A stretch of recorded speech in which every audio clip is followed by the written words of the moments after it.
piedzimšana aiz restēm. Es tiem došu citu sirdi, es likšu viņos jaunu garu, es izņemšu viņu miesām akmens sirdi un došu tiem miesas sirdi. Eciēla grāmata 11:19. Kad sākās nakts ziņas, gatavojos jau iet gulēt. Biju pārsteigta izdzirdot televīzijas reportieru stāstu par kādu sievieti no kaimiņa apgabala. Viņa bija arestēta, tāpēc, ka mēģināja pārdot vēl nedzimušo bērnu par krekera kokaīna devu.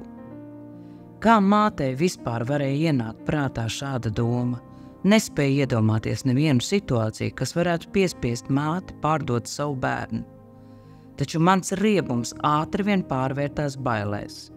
Pagriezu skaļāk televizoru skaņu, uz kuru apgabala cietumu viņu aizveda. Mans sirds pamira, kad televīzijas kamerā parādīja, ka šī izpūrusī grūtniece noziedzniece tika ievietota cietumā, kurš man bija jāapmeklē nākamajā dienā. Pirms 20 gadiem bija izjutusi spēcīgu vēlēšanos palīdzēt jaunām grūtniecēm, kuras bija iekūlušās nepatikšanās. Bija dzirdējusi, ka kādai meitenei apgabala cietumā bija sākušās dzemdības. Meitene pārved uz slimnīcu, bet viņas atrašanās vieta tika turēta slepenībā, jo tas apdraudēja viņas drošību.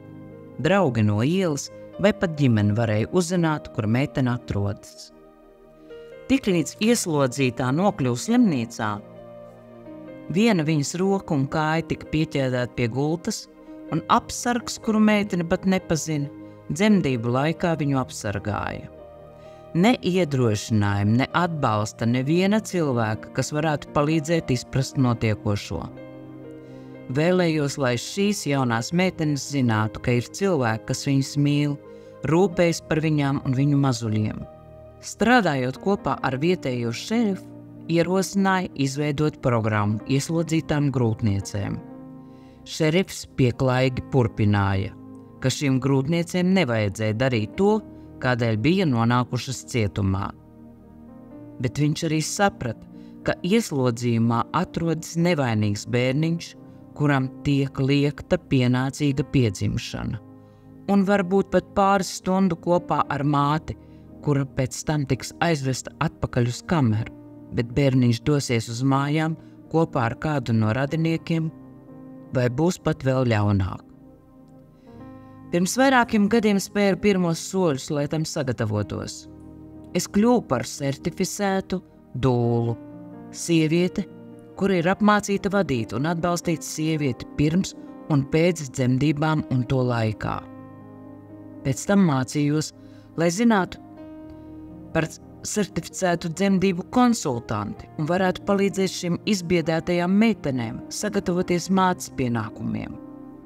Vienlaikus izveidoja grupu sieviešu, kuras pret šīm dzemdētājām, kas bija ieslodzītas mūsu sabiedrības tumšākajās vietās, izjuta tieši tādu pašu mīlestību kā es. Grūtnieces atnāca jau pirmajā dienā, kad ieradās cietumā. Lielākā daļa no viņām bija uztraukušās par to, ka viņu mazuļi piedzims aiz restēm, un viņām būs iespējams turēt tos rokā tikai pāris stundu vai tikai vienu dienu. Šīs meitenes sēdēja cietumā, izveidotajā klasē un raudāja. Visām meitenēm bija viņu dzīvesveida apliecinošas zīmes, tetovējumi un piercingi. Taču viņām bija arī mātes sirdis, un viņas lūdza palīdzību sev un saviem mazuļiem. Mēs īstenojām savu programmu. Certificēta komandas pārstāve apmeklēja šīs sievietes cietumā un uzsāka mācīt sagatavošanos dzemdībām.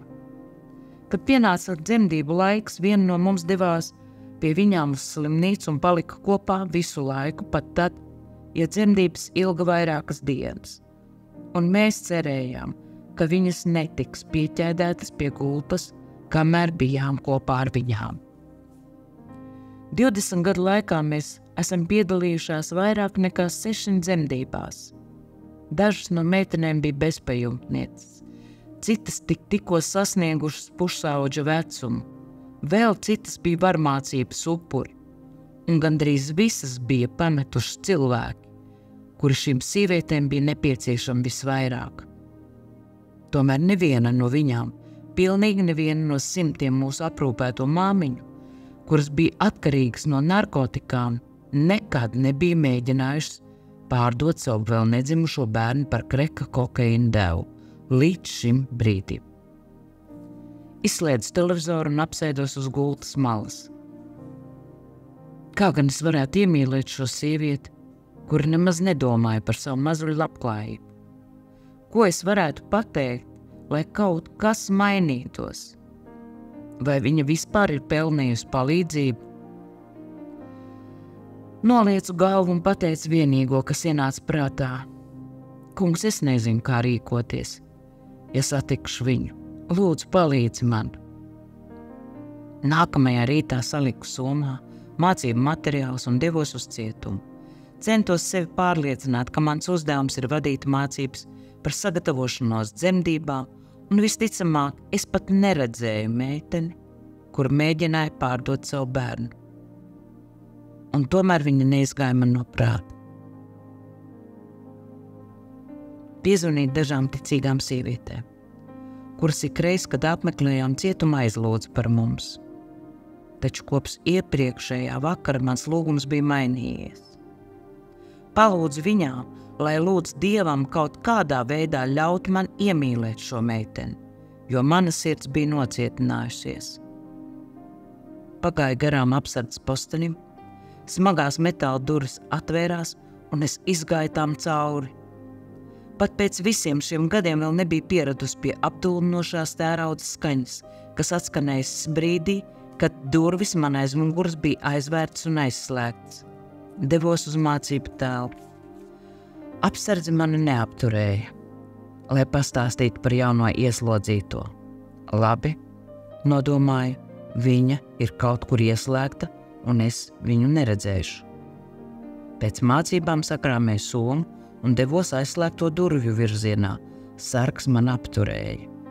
Vakar mēs apcietinājām meiteni, un viņai pēkšņi sākās dzemdības.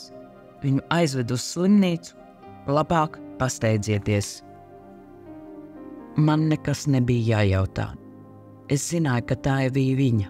Vakar viņa mēģināja pārdot savu bērnu. Šodien šis bērniņš nāks pasaulē. Braucu uz slimnīcu, cik ātri vien varēju un lūdzos. Kungs, tu esi man vajadzīgs, es paļaujos uz tevi. Lūdzu, palīdzi man būt līdzcietīgai pret šo meiteni. Lūdzu, mīli šo meiteni caur mani.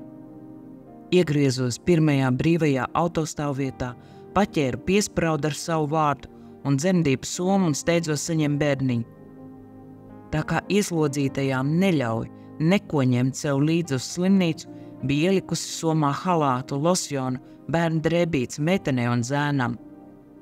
Medmāsas mani jau pazina. Lai gan šķita, ka viņas atzinīgi novērtē to, ko darīju, šo nelabvēlīgo māmiņu labā, tomēr bieži vien viņu aizspriedumi bija skaidri redzami. Varu godīgi atzīties, šodien mana lēkājošā sirds jutās tieši tāpat. Atvēra palātas durvis un apsargs mana atpazinis ielaida iekšā. Tieši tad es ieraudzīju šo sievieti. Viņa izskatījās mazāk nekā televīzijas ekrānā. Viņas mati bija savēlušies un samadžināti ap galvu.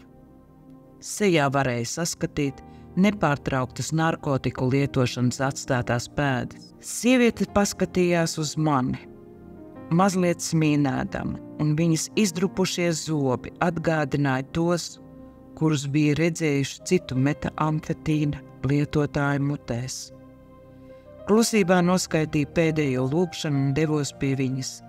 Pēkšņi man šķita, ka viss notiek kā palielinātā filmā. Acu mirklī prātā atskanēja Dieva vienkāršie vārdi. Es varu viņai piedot, vai tu to vari? Man bija nepieciešams tikai 3 sekundes, lai nokļūtu līdz sievietes gultai. Un šajā īsajā mirklī Dievs darbojās manā sirdī. Es atpletu rokas, sieviete tajās ieslīga un sāka šņukstēt. Pirmie vārdi, ko viņai pateicu, bija: Dievs piedod visiem, kuri sauc pēc viņa palīdzības. Viņš tevi mīl. Kad viņa man piekļāvās, viņas ķermenis raustījās elsās. Paliku kopā ar viņu visas 24 stundas, kamēr ilga dzemdības. Kontrakciju laikā turēja sievietes roku, glaudīja galvu un palīdzēja elpot. Pēc tam, kad viņas spied, apskāva viņu un apbruņotais apsargs viņu vēroja. Kad meitenīte bija piedzimusi, sieviete aizsmukušā balsī palūdza: vai varu viņu paauklēt? Lūdzu, vai drīkstu viņu paauklēt? Protams, drīkst. Lai gan sievietes bērniņš bija veiksmīgi piedzimis, Dieva plāns vēl nebija galā. Tā kā dažas dienas bija pavadījusi kopā ar šo sievieti un iemīlējusi viņu no visas sirds, viņa man uzticējās un atklāja, ka vēlētos savu bērniņu atdot adopcijai. Mazulis nonāca mīlošā ģimenē, kura mēnešiem ilgi bija par viņu lūgusies. Nevis tika pārdots kādam citam narkomānam. Pēc 2 dienām beidzot pametu slimnīcu. Atslēdzu savu automašīnu, ieslīgu krēslā, jutos izvārgusi, izsalkusi, iepriecināta un svētlaimīga. Kad izbraucu no autostāvvietas, caur vējstiklu palūkojos skaidri zilajās debesīs un varēju vienīgi teikt: paldies Tev, Dievs! Braucot mājās, raudāju daudz stiprāk, nekā biju raudājis pēc visām citām dzemdībām.